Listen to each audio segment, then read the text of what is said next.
Another cake, another bouquet, another day. Hi mga Jo, for today's video, gagawa tayo ng 35 pieces na yema cake. At may kasama din itong 12 pieces na bento cakes. At syempre gumawa din tayo dito ng 7 customized bouquet. Sa paggawa ko nga ng yema cake, naglagay muna ako ng caramel syrup para sumarap yung cake natin. Grabe, hindi ko nga ina-expect na maraming mag-order sa akin nito. Hindi ko na nga binidyohan yung iba dahil marami nga tayong ginagawa. Dito nga habang nilalagay ko nga yung yema sauce natin, sobrang init. Pagkatapos ko nga niluto yung yema sauce natin, nilagay ko kaagad sa piping bag. Kaya kahit sobrang init, wala na akong no choice. At heto na nga yung second batch ng ating yema cake. Sunod naman natin gagawin itong last batch. Yung unang batch nga natapos na may kasamang dedication cake.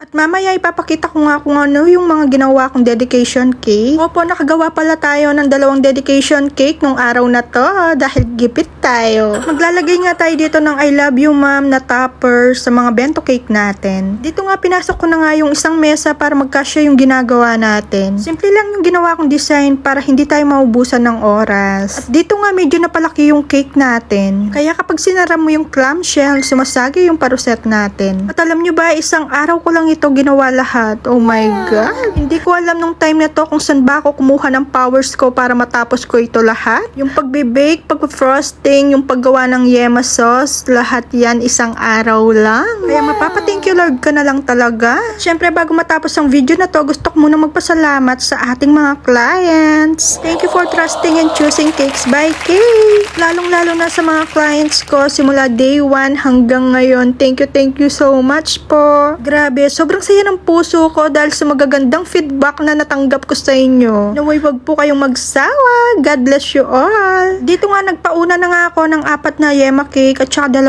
bento cake. At pagdating nga sa cheese, 1 kalahati nga yung nilalagay ko. Sabi nga ng iba, bakit daw ang daming cheese yung nilalagay ko? Hindi ba daw ako lugi? Hindi naman po, sakto lang.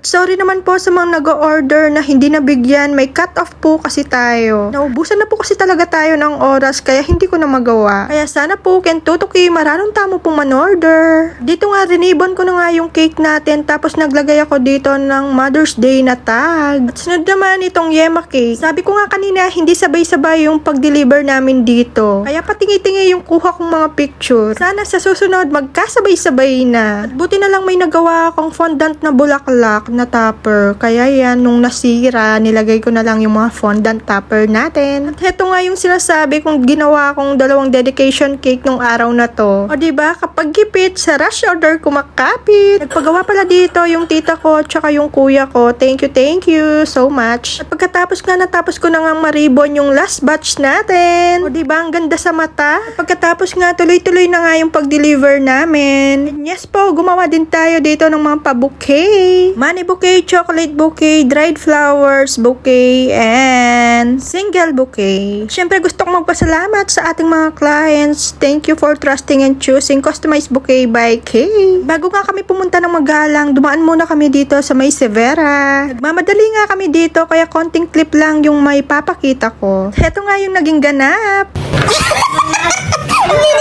Dara, happy Mother's Day ka, no? Ano nga, Hazel? Ayan naman. Happy Mother's Day. At syempre bago matapos ang video na to, gusto ko muna magpasalamat sa ating mga clients. Thank you so much po. Syempre may goal tayo dyan. Magtabi tayo kahit papano, kahit pa konti-konti para sa mga bata. That's it. Thank you for watching. Mwah!